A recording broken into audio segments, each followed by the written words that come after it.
여러분에게 꼭 한번 만나고 싶은 사람이 계십니까? 어떤 분에게는 첫사랑일 수도 있고 어떤 분에게는 좋아하는 연예인일 수도 있을 것 같습니다. 저도 한번 꼭 만나고 싶은 분이 계십니다. 지금 나이로 계산을 해보면 살아계시다면 90이 훌쩍 넘으셨을 것 같아서 만나기는 어려울 것 같습니다. 초등학교 5학년 때 담임 선생님이세요. 저는 초등학교 때 너무 개구져서 선생님들이 맡기에는 쉽지 않은 아이였습니다.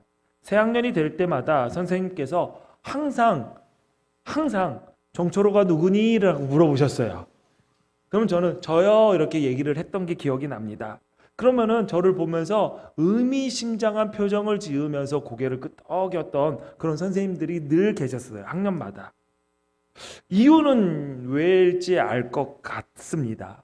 5학년 때도 제가 5학년에 올라갔을 때도 그 선생님께서 이름도 기억이 납니다. 이성구 선생님께서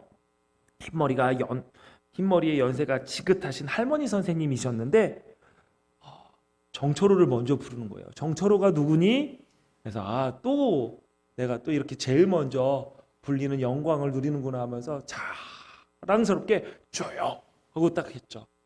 그러더니 다른 분들과 달리 웃으시면서 이렇게 말씀하셨습니다. 우리 반에 정철호라는 공부 잘하는 미남이 온다고 해서 한번 불러봤다. 정말 소문대로 미남이네. 이런 말도 안 되는 이유를 대셨어요.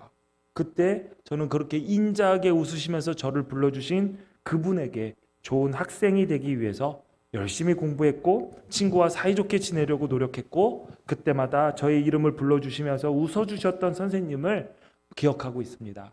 그래서 한번 뵙고 싶어요. 그리운 누군가를 만나는 것, 기쁨과 기대를 가져오죠. 그러나 때로는 누군가를 만나는 것 그 자체가 너무 싫을 때가 있고 부담스러울 때가 있습니다. 더 힘든 것은 어떤 거냐? 싫고 만나기도 싫고 부담스러운데 심지어 불편하기까지 해요. 그런데 무조건 만나야 되는 만남이 있다면 굉장히 난처하죠. 눈을 지그시 감고 이를 꽉 깨물고 그 만남을 겨우 해내고 나와서 돌아올 때 안도의 한숨을 쉬면서 더불어 해방감도 느끼곤 하는 그런 만남도 있습니다. 오늘 우리가 이 자리, 예배의 자리에서 만났습니다. 여러분에게 오늘의 이 만남은 어떤 만남입니까? 기다림의 만남입니까? 아니면 어쩔 수 없이 혹은 아무런 느낌 없이 의무감에 만나는 그런 만남입니까? 우리는 지금 눈에 보이는 믿음의 가족들을 만나고 있는 것과 동시에 눈에 보이지 않는 하나님을 만나고 있습니다. 하나님은 우리에게 예배하라고 하셨고 예배하는 자를 만나 주시겠다라고 약속하셨습니다. 그러므로 우리가 이 예배하는 시간에 가장 초점을 두어야 할 것은 하나님과의 만남입니다. 우리는 이 자리에 하나님을 만나기 위해서 왔습니다. 그리고 지금 하나님의 존전 앞에 하나님의 임재를 느끼며 말씀하시고 우리 예배를 받으시는 하나님을 지금 만나고 있는 중입니다. 신앙생활을 하시는 분들 가운데서 나는 하나님을 만나지 못했어요. 그래서 정말 하나님을 만나고 싶어요. 말씀하시는 분들이 많이 계십니다. 그리고 가끔 하나님의 존재를 확인하고 싶을 때도 생깁니다. 주체할 수 없는 의심이 들 때 하나님께서 짜잔 내 앞에 나타나면 주시면 정말 모든 것을 믿고 따를 수 있을 것이다 라고 생각을 하게 됩니다. 해결하기 어려운 문제가 앞에서 당장이라도 하나님께서 내 앞에 나타나 주셔서 이 길이야, 동쪽이야, 서쪽이야, 지금 이 시간이야 라고 찝어주시면 정말 좋을 것 같은데 정말 하나님의 살아계심을 내가 부인하지 않을 것 같은데 하나님은 그렇게 우리에게 만남을 허락하시지도 않습니다. 여러분 이런 가정을 한번 해볼까요? 지금 당장 하나님께서 나에게 지금 나타나신다며 아니다 예배 중이니까 일단 예배는 마치고 돌아가는 중에 야 예배 너 정말 잘 드렸구나 하고 하나님께서 여러분 앞에 임재하셔서 나타나셨어요. 하나님께서 만나주셨어요. 여러분 좋을까요? 기쁠까요? 싫을까요? 아무런 반응이 없으신 거 보니까 그런 일은 안 일어날 것이라고 확신하고 계신 것 같아요. 자, 살아계신지 안 계신지 그렇게 늘 의심했었고 어떤 분일까 여러분 궁금하지도 않아요? 일단 나타났다고 칩시다. 하나님께서 나를 딱 만나러 오셨어요. 그러면서 서프라이즈 라고 하셨든 아무튼 보여주셨어요. 그러면 여러분 좋을까요? 싫을까요? 여전히 아무런 느낌이 없어요? 예. 표현은 안 하시는 거겠죠. 정말 놀랄 겁니다. 정말 깜짝 놀랐겠죠. 어떤 분들은 너무 기뻐하시고 정말 이렇게 나타나시기에요? 하면서 정말 좋아하실 거예요. 영광스러운 일이 분명해서 어쩌면 하나님의 존재 앞에서 엎드릴 수밖에 없을지도 모릅니다. 그런데 우리 마음 한켠 뒤편에는 오늘은 아니었으면 좋겠다라는 생각을 가질 때가 있습니다. 왜냐하면 하나님께서 나에게 나타나시고 나를 만나주신다라는 그 사건은 이제 겨우 내가 이 상황에, 이 생활에 적응하며 살아가고 있는데 이 적응된 나의 삶에 어마어마한 균열이 일어난다라는 예고 시작이기 때문이죠. 과연 내가 그 강도 높은 삶을 감당할 수 있을까? 내가 당장 바라는 것은 물론이고 삶의 목적이나 방향이 다 흔들릴 테고 이런 것을 자체하고서라도 내 삶의 터전을 놓고 주님의 일을 위하여 떠나라고 하면은 어떡하지? 내가 계획하고 준비하고 있는 것, 그거 아니야. 다 내려놔. 다 포기해. 라고 하면 어떡하지? 내가 정말 하기 싫은 그 일을 너가 해라. 라고 명령하시면 어떡하지? 하나님과 만나는 것까지는 좋은데 그 만남으로 끝나는 것이 아니라 하나님께서 뭔가 시킬 것 같다라는, 뭔가 말씀하실 것 같다라는 그 두려움이 우리 가운데 다 숨어 있을 수 있습니다. 하나님을 만난다면 당장 이렇게 신앙생활하는 것부터 바꿔야 될 것 같아요. 내가 하나님을 이렇게 봤는데, 눈앞에서 봤는데 이렇게 떨렁떨렁 예배만 드리고 아무것도 안 하고 일주일 내내 세상 사람처럼 살다가 주일날만 예배 한 시간 드리고 갈 수 있을까? 뭐라도 해야 되지 않을까? 나도 찬양대라도 쓸까? 오늘 찬양대 2줄밖에 못 썼는데 그런 생각하지 않을까? 나도 지금이라도 악기를 배울까? 요즘 오늘 트롬본 굉장히 멋지게 한 것 같은데 나도 한번 이렇게 팔뚝 긴데 이거라도 해야 될까?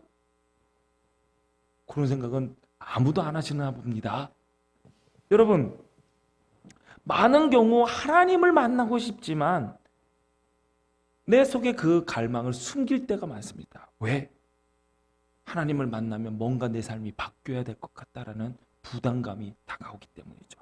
그래서 적당하게 하나님께 거리를 두면서 살아갑니다. 하나님, 여기가 좋습니다. 여기가 좋사오니 너무 가까이도 오지 마시고 너무 멀리도 떨어지지 마시고.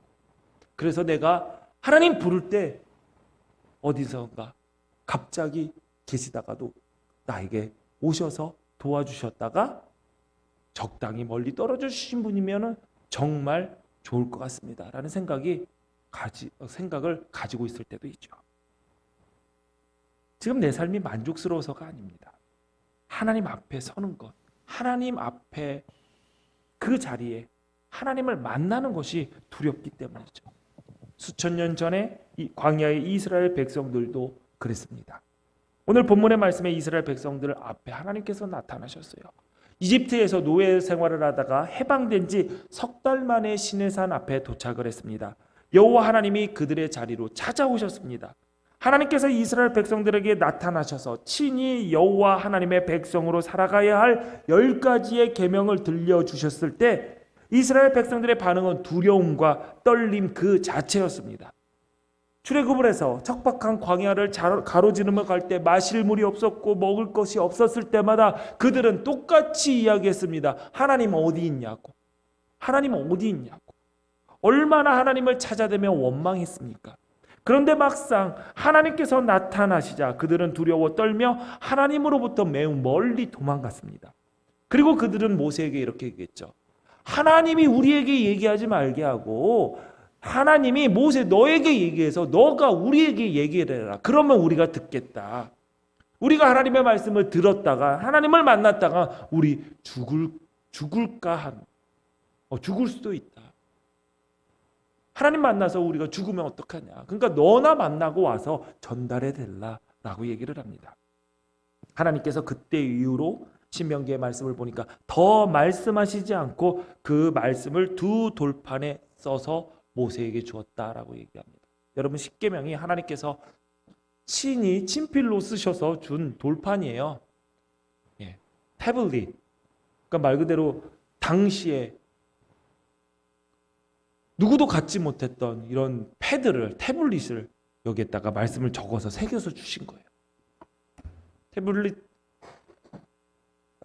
돌판을 두 개를 들고 내려간 것은 하나님께서 야 너희가 기념될 만한 뭔가 나의 사인이 필요하지 않냐, 내가 친필로 사인해서 내가 명령해 줄게, 기념해라, 잊어버리지 말아라, 그게 아니라 이스라엘 백성들이 다 하나님의 말씀을 듣기 싫다고, 무섭다고, 두렵다고 도망갔기 때문에 야 그러면은 차라리 내가 적어줄 테니까 가서 전달해라 해서 모세에게 전달해 준 이유가 바로 그겁니다. 십계명은 이스라엘 백성들이 도망가지 않았으면은 하나님께서 써서 주시는 것이 아니라 말씀으로 주셨던 하나님의 계명이었던 것이죠. 하나님의 나타나심이 너무 급작스러워서 당황했을까요? 그렇지 않습니다. 출애굽기 19장에 보면 하나님께서는 만남을 약속하셨고 만나기 전에 무엇을 준비해라, 만났을 때 어떻게 해라 라는 세세한 모든 상황을 미리 알려주었습니다. 출애굽기 19장 10절부터 13절까지 한번 볼까요? 여호와께서 모세에게 이르시되 너는 백성에게로 가서 오늘과 내일 그들을 성결하게 하며 그들에게 옷을 빨게 하고 준비하게 하여 셋째 날을 기다리게 하라. 이는 셋째 날에 나 여호와가 온 백성의 목전에서 시내산에 강림할 것임이니 너는 백성을 위하여 주위의 경계를 정하고 이르기를 너희는 삼가 산에 오르거나 그 경계를 침범하지 말지니 산을 침범하는 자는 반드시 죽임을 당할 것이라. 다 약속 시간, 그리고 하루 전날 뭐 할지, 그리고 어떻게 만날지 다 세세하게 얘기해 준 거예요. 하나님께서 갑자기 오늘 예배 끝나고 우리 앞에 서프라이즈하고 나타난 게 아니라 하나님께서 내가 셋째 날에 너희에게 내려갈 것이니 너희는 이런 준비를 해라 라고 다 약속을 하고 만남의 방법까지 알려주셨다는 거죠. 그런데 이런 영광스러운 만남 앞에서 도망갔습니다. 물론 이스라엘 백성들도 자기 옷을 빨고 자신을 성결하게 하며 하나님과의 만남을 준비했습니다. 그러나 막상 우레와 번개와 나팔 소리와 함께 불로 임한 하나님의 영광스러운 임재 앞에 그들은 도망쳤죠. 이 사건을 기록한 히브리서 기자는 이렇게 얘기했어요. 하나님의 음성을 들을 자들이 더 이상 듣고자 하지 않아서 하나님께서 말씀하시지 않았다 라고 얘기한 거예요.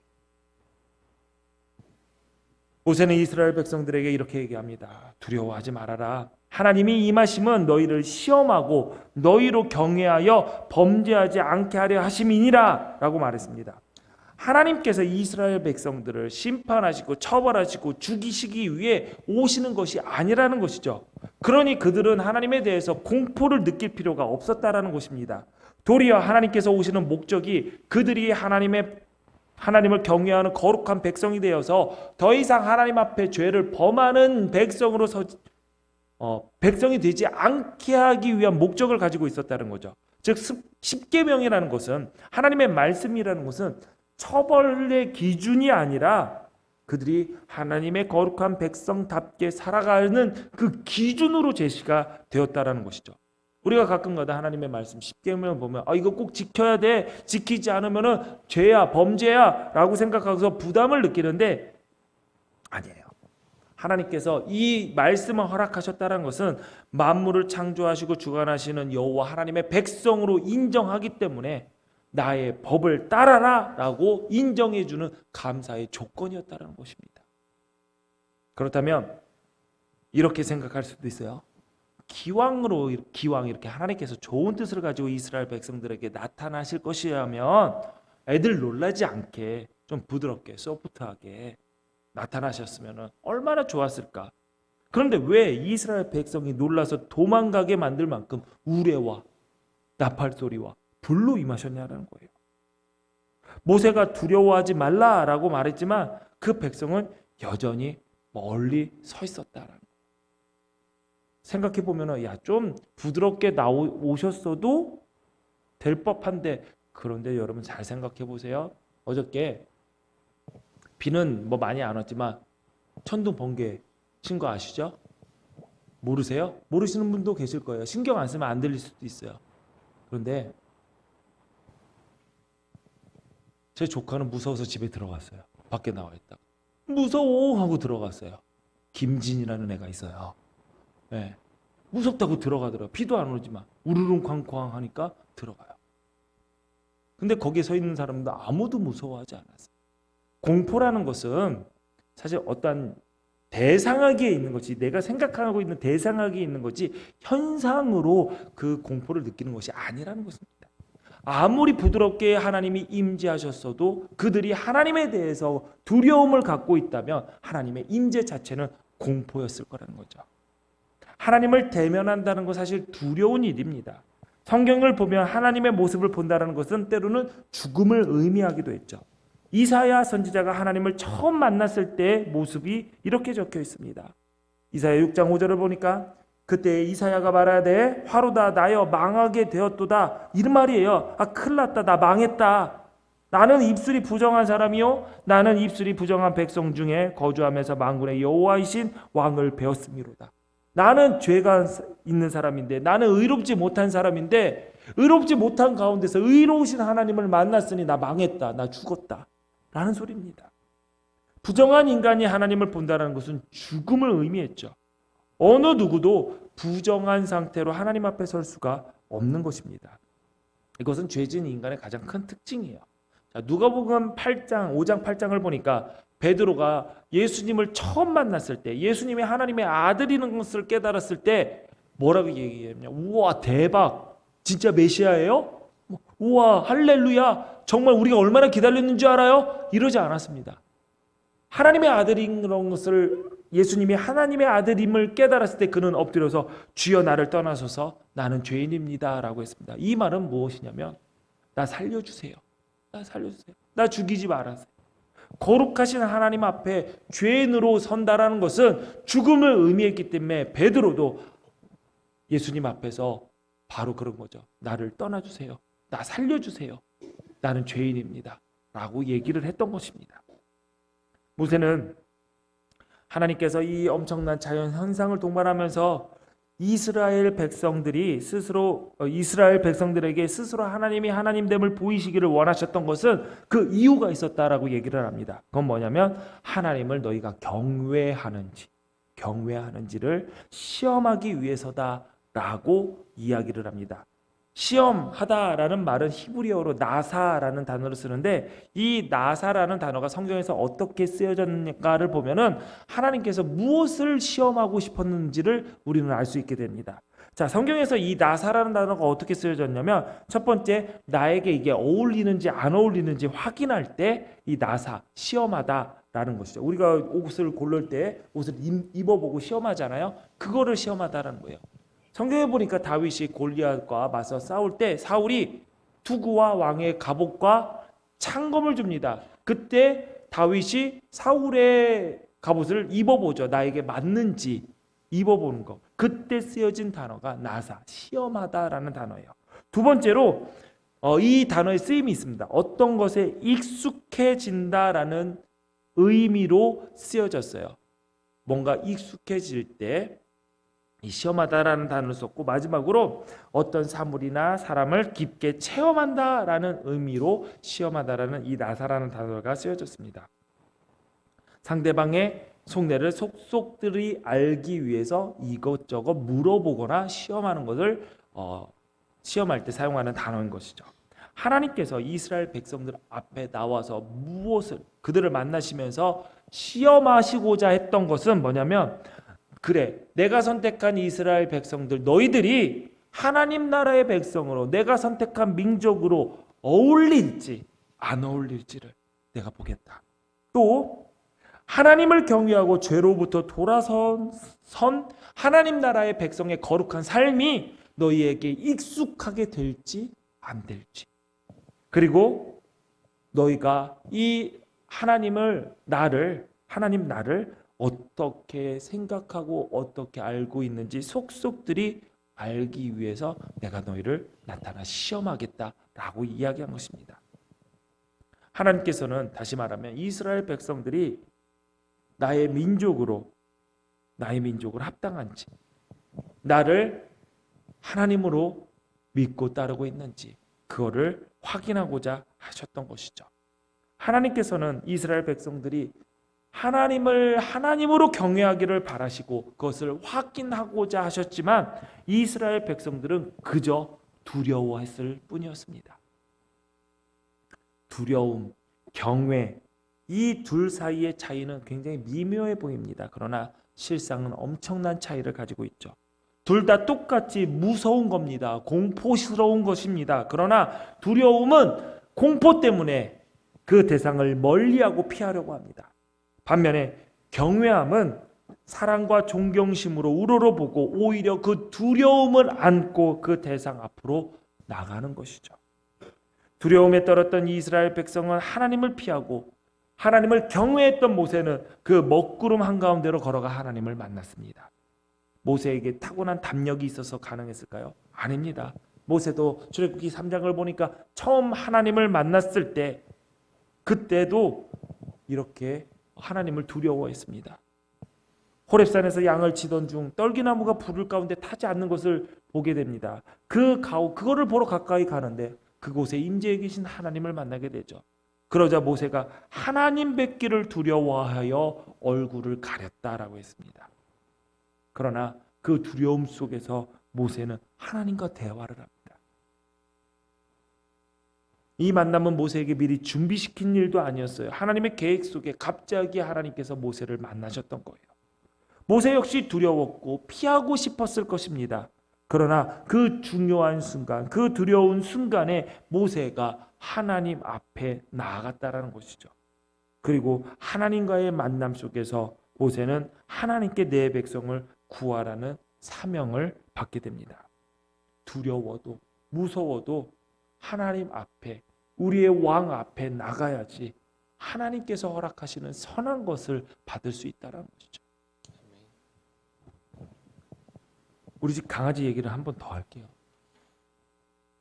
그러니까 시계를 주지 않았는데 자기의 루틴을 굉장히 잘 지키는 애입니다. 주인이 나가면은 나가기 전에 간식을 준다라는 것을 알아서요. 제가 나가고 막 가방을 메면 애가 마음이 너무 급해져요. 그래서 와서 두 발로 계속 밀어요. 간식 내놔, 간식 내놔 하면서. 그런데 가끔가다 발톱으로 긁을 때가 있어요. 아파요. 그리고 빨리 나가고 싶은데 자꾸 와서 건들면은 귀찮아요. 그래서 제가 소리를 지른다. 저리 가! 그러면은 꼬리가 싹 내려가가지고 막 숨어 들어가요. 그러면서 또 나와요. 슬금슬금. 그러면 다시 도망가요. 그런데 어느새 보면은 뒤에 옆에 붙어 있어요. 가라고! 그러면 또 가요. 근데 또 와요. 그리고 정말 문 앞에 나가면 딱 이렇게 얘기합니다. 얘기하는 게 아니라 딱 이 표정을 해요. 이거. 잊은 거 없어? 하고 이렇게 톡 건드려요. 불쌍해서 간식 던져주고 옵니다. 그거를 보면서 오늘 말씀이 생각이 난 거예요. 얘가 얼마나 무서울까. 소리를 버럭버럭 지르고 자기가 버릴 때 이만하는 사람이 와가지고 자기가 소리를 지르고 간식도 안 주고, 그런데 얘는 간식을 먹기 위해서 정말 두려움을 안고 경외하는 마음으로 그러니까 간식을 얻는 거예요. 걔도. 이게 너무 이게 표현이 우리를 좀 낮춰서 얘기하는 게, 하나님 앞에서 두려워가지고 하나님을 멀리한다면 하나님께서 허락하시는 것을 과연 내가 누릴 수 있을까? 과연 우리에게 이만한 절박함은 있나? 우리가 걔가 간식을 바라는 그 절박함도 없이 사실 이 땅의 삶에 이 세상 것에 너무나 만족하면서 하늘의 것에 대한 절박함이 없으니까 우리가 혹시 하나님을 찾지 않는 것이 아닌가? 저는 그런 생각도 하게 됩니다. 우리는 하나님을 만나야 돼요. 왜? 만나야지 하나님께서 주시는 선한 것을 구하고, 모세가 하나님을 그 두려움 가운데서 만났기 때문에 내 백성을 구하라라는 사명을 받게 됐고, 우리가 하나님을 만나지 못한다면 우리가 이 땅에 살아가면서 무슨 일을 해야 될지, 하나님의 나라를 위하여 하나님의 영광을 위해서 살아간다고 하는데 도대체 나에게 주신 그 사명이 무엇인지 알지 못하는 것은 내가 하나님을 찾지 않았기 때문에, 하나님을 만나지 못했기 때문에 아닌가. 하나님을 바라보지 못하면 하나님의 선하심도 모르고 하나님의 자비하심도 경험할 수가 없습니다. 하나님을 만나지 않으면 이 땅에서 하나님께서 허락하신 생명을 가지고 하나님의 뜻을 이루면서 산다라는 것은 요원한 일이 됩니다. 이사야 55장 7절에 보니까 악인은 그의 길을, 불의한 자는 그의 생각을 버리고 여호와께로 돌아오라. 그리하면 그가 긍휼히 여기시리라. 우리 하나님께로 돌아오라. 그가 너그럽게 용서하시리라. 악인이 가는 길과 생각하는 것을 버리고 돌아와라. 악인이 여호와께로 돌아오는 것이 얼마나 무섭습니까? 어렸을 때 한번 생각해봐요. 뭐 잘못한 거 있는데 아빠가 엄마가 매를 들고 있어요. 매를 들고 있는데 그 앞에 저벅저벅 당당하게 나갈 수 있는 사람은 누가 있어요? 저희 자녀들도 제가 키워보면 매를 들고 있으면 애들이 안 와요. 안 와요. 그러면서 슬쩍슬쩍 물어봐요. 아빠 몇 대 때릴 거야? 일단 와봐. 몇 대 때리는지 알려줘야지 간다는 거예요. 그러면 몇 대 얘기하면은 세게 때릴 거야? 살살 때릴 거야? 다 물어봅니다. 어디 때릴 거야? 허벅지야? 발바닥이야? 엉덩이야? 때릴 생각도 없는데 자꾸 물어봐요. 근데 일단 오면은 용서받는 거죠. 멀리 떨어지면 어떻게 되죠? 죽어도 안 와요. 두려워서. 그러면 어떻게 하죠? 내가 임재하는 놀라운 역사가 내가 가잖아요. 그러면 더 크게 웃으시는 분은 경험자들이죠. 예. 여러분 사실 우리가 하나님 두려워서 못 간다? 이거는 뭐 다 알면 뭐 그 두려움이 없어질까요? 그렇지도 않아요. 그런데 우리가 하나님께 가지를 않는다면 하나님께서 우리를 긍휼히 여기시는 것도 모르고 하나님께 나오는 자를 용서하시는 그 용서, 자비하심도 경험할 수 없다는 사실을 우리는 잊지 말아야 됩니다. 하나님께 나아간다라는 것, 여호와께 돌아온다라는 것, 하나님을 만난다라는 것은 사실 우리 삶에 결단이 필요합니다. 바꾸겠다는 결단. 신실한 하나님의 사람은 언제나 하나님 앞에서 내가 바뀔 것이다라는 준비가 되어 있는 사람입니다. 그런데 사실 우리는 이러한 변화를 싫어해요. 내 생각과 내 행동을 바꾸기를 너무 두려워합니다. 하나님, 제 삶의 과거를 청산하겠습니다. 제게 있는 악습을 뽑아내겠습니다. 오늘도 습관적으로 행하는 잘못된 삶의 양태를 바꾸겠습니다. 오늘부터 하나님의 사람으로 살아가는데 방해가 되는 만남은 단절하겠습니다. 지금까지 내가 가지고 있었던 제 삶의 가치 기준을 하나님의 뜻에 맞추겠습니다. 사실 이게 어렵습니다. 하나님과의 만남이 두려운 이유가 하나님을 만나면 이러한 모든 것들을 해야 된다라는 그러한 두려움 때문인 것이죠. 저는 목회를 하면서 많은 사람들을 만났습니다. 많은 사람들을 만났고 신앙상담을 했는데 정말 많은 분들이 신앙생활은 하되 깊게 하고 빠지고 싶어 하지 않는다라는 말을 굉장히 많이 해요. 저는 적당히 믿고 싶어요. 광신도 되고 싶지 않아요. 저는 우리 엄마처럼 열심히 믿고 싶지 않아요. 저는 믿음은 갖고 싶은데 믿음은 가지고 있대 정신은 놓고 싶지 않아요. 저는 기도는 하고 싶은데 방언은 하고 싶지 않아요. 어떤 분에게 물어봤어요. 왜 방언이 싫습니까? 교양이 있어 보이지 않아요. 본인은 얼마나 교양이 있길래 그런 얘기를 하시는지는 모르겠지만 교양이 있어 보이지 않아서 저는 방언하고 싶지 않습니다라고 얘기하고 있고 은혜 받고 싶지 않아요 라고 당당히 얘기합니다. 왜 하냐면 은혜 받으면 뭔가 내 것을 다 내놔야 될 것 같아요. 은혜라는 것이 선물인데 선물이라는 것은 여러분 누군가에게 선물을 받으면 그 선물값 다 챙겨가지고 주십니까? 아니잖아요. 선물은 값없는 선물인데 그거를 받으면 뭔가 내가 갚아야 될 것이다 라는 부담감 때문에 나는 은혜 받고 싶지 않습니다. 우리가 하나님께 받은 은혜를 어떻게 갚을 수가 있겠습니까? 그걸 어떻게 갚을 생각을 하셔서 계산을 하실 생각을 하는지 모르겠지만 그런 생각을 하고 계세요. 근데 그러한 생각들의 마음속에 가장 깊은 곳에 숨어져 있는 것들은 뭐냐? 내가 하나님을 진정으로 만나고자 하는 두려움이라는 것이죠. 325년 니케아 종교 회의를 통해서 기독교가 더 이상 사교가 아닌 로마의 공인된 종교로서 인정을 받게 됩니다. 친교회적인 정책을 펼쳤던 유명한 황제 콘스탄틴이죠. 콘스탄틴은 기독교인이 되고 싶어 했으나 평생 기독교인이 되지 않고 죽기 직전에 침상에서 누워서 세례를 받고 기독교인이 되었습니다. 왜 그러냐면은 내가 황제가 되고 앞으로 죄를 많이 저질러야 될 건데 이제 기독교인이 되면은 기독교인이 된 후로부터 지은 죄는 용서받지 못하니까 나는 끝까지 죄를 짓고 마지막에 죽기 직전에 세례받고 용서받고 천국 갈 것이다 라고 생각했기 때문입니다. 실제로 그는 황제가 되고 자기 아내도 죽였고 아들도 죽였습니다. 뭐 권력이라는 것을 지키려면은 어쩔 수 없는 상황이었다라고 얘기를 할 수도 있지만 사실 그는 많은 사람들을 죽였어요. 그랬기 때문에 더 두려웠을지도 모릅니다. 그는 모든 죄를 용서받고 침상에 누워서 죽기를 기다리면서 무사히 천국에 들어갔을 것이다 라고 생각을 하게 된 거죠. 그런데 콘스탄틴의 논리로 따지면 지금 이 자리에 있는 우리들은 너무 성급하게 그리스도인이 된 거예요. 여러분들의 인생은 앞으로 100세 시대라는데 여기 앉아있는 애들은 적어도 80 몇 년들은 조심히 살아야 됩니다. 10대들은. 가장 불쌍한 사람은 누구냐면 모태신앙이고요.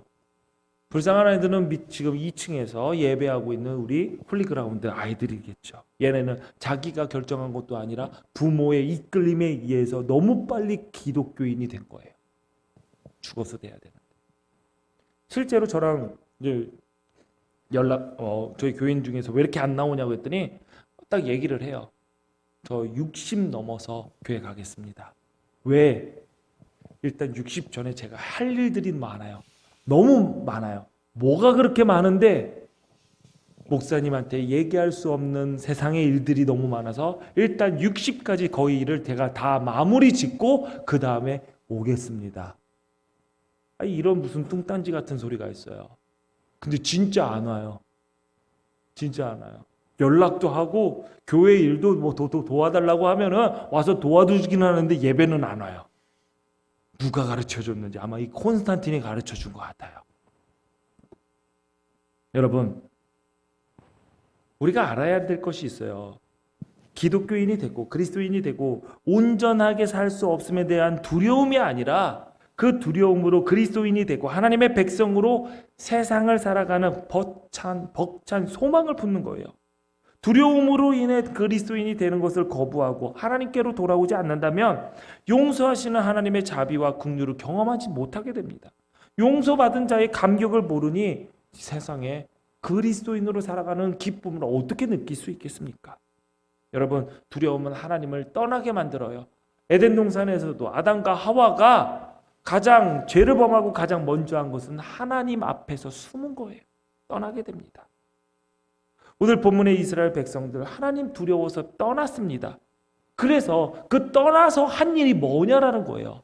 하나님을 만나러 간 것 대신에 떠나서 그래 너나 만나고 와 우리한테 전달해줘 모세에게 얘기하고 모세를 하나님의 만남의 장소로 보내고 나서 밑에서 기다리는 이스라엘 백성들 뭐 했냐라고 40일 동안 그들이 기껏 한 일이라고는 금송아지를 하나님으로 만들어서 금송아지를 가까이 둔 것이에요.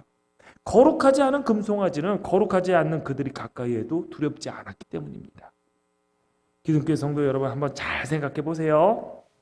우리가 하나님을 피해서 만약에 내가 하나님을 만나지 않고 멀리 거리를 두고 있다면 지금 그 거리를 둔 자리에서 누구와 무엇과 함께하고 있습니까?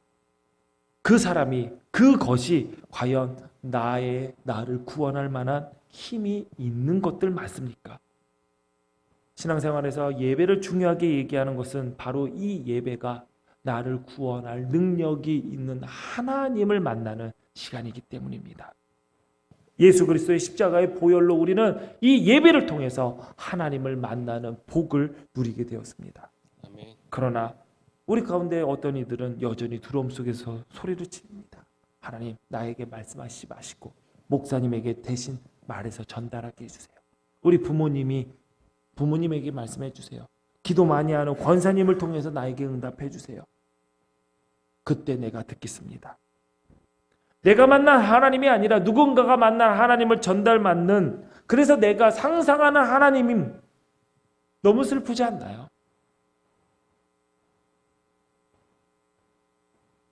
비록 먹구름처럼 보이는 외적인 두려움 조건 속에서도 용기를 내어서 뚜벅뚜벅 걸어 들어간 모세를 본다면 그 모세가 그 가운데서 그 두려움 속에서 누구를 만났습니까? 거룩하신 하나님을 만났고 용서하시는 하나님을 만났고, 우리 역시 두려움 속에서 경외함을 마음 가지고 하나님의 만남 앞으로 간다면 그 가운데서 사랑의 하나님, 친밀하고 푸근하게 감싸주시는 아버지 되시는 하나님을 만날 수 있을 것입니다. 하나님을 만나는 만남, 그 예배를 두려워하지 마시고 이 예배를 소중히 여기십시오. 우리가 예배를 늦지 않는 이유는 창조주 하나님을 만나는 자리이기 때문입니다. 우리가 토요일에 내 마음대로 시간을 보내지 않는 이유도 그 다음 날이 하나님을 만나는 날이기 때문입니다. 내가 예배 시간마다 졸아서 하나님의 만남이 방해가 된다면 토요일에 일찍 주무십시오. 내가 예배 시간마다 습관적으로 하나님께 집중하지 못하고 스마트폰을 만지고 그런다면 예배 시간에 좀 스마트폰 멀리 두시고 그냥 끄세요.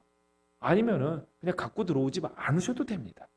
내가 매주 예배 시간에 늦는다면 10분 먼저 오는 것이 아니라 30분 먼저 오겠다고 결단하십시오. 내가 매주 예배 시간에 뒷자리에 앉는 것을 편하기 때문에 고수한다면 먹구름에 계신 하나님 앞에 두렵고 떨림으로 나간다는 마음으로 뒷자리를 박차고 앞으로 나오십시오. 내가 하나님의 말씀을 들을 때 잡념이 생겨서 딴 생각으로 자꾸 빠져나간다면 하나님과의 만남을 위해서 여러 가지 방법을 생각하세요. 노트에 메모를 해서 하나님의 말씀에 집중한다던가 최대한 말씀에 집중할 수 있도록 노력해 보십시오. 여러분, 아무것도 보이지 않는 먹구름 속으로 들어간 모세와 같은 결단이 없다면 하나님을 만날 수가 없습니다. 누군가가 만난 하나님에 대한 이야기를 듣고 내가 상상한 하나님은 결국 무엇이다? 금송아지에 비견되는 우상에 불과하다라는 걸 우리는 경계해야 됩니다. 오늘 우리는 하나님의 부르심 앞에 모세가 될 수도 있고 이스라엘 백성들이 될 수도 있습니다. 두렵지만 하나님을 만날 때 내 삶의 새로운 계획이 보이고 하나님을 향한 우리의 꿈을 발견할 수 있게 됩니다. 은혜를 받으면 은혜 받는 자의 삶을 살아야 되고, 그것이 부담되고 두려우시다면 여러분 하나님의 약속을 붙드십시오.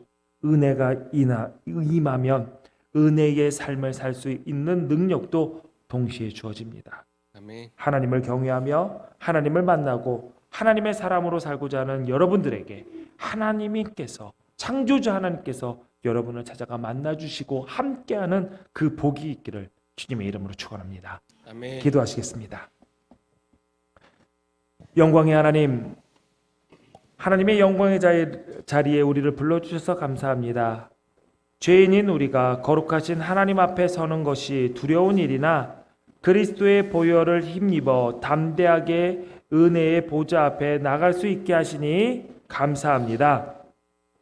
두려워서 멀리 계셨으면 하는 하나님이 아니라 경외함으로 하나님을 가까이 하며 친밀한 교제를 나누는 복을 누리게 하옵소서.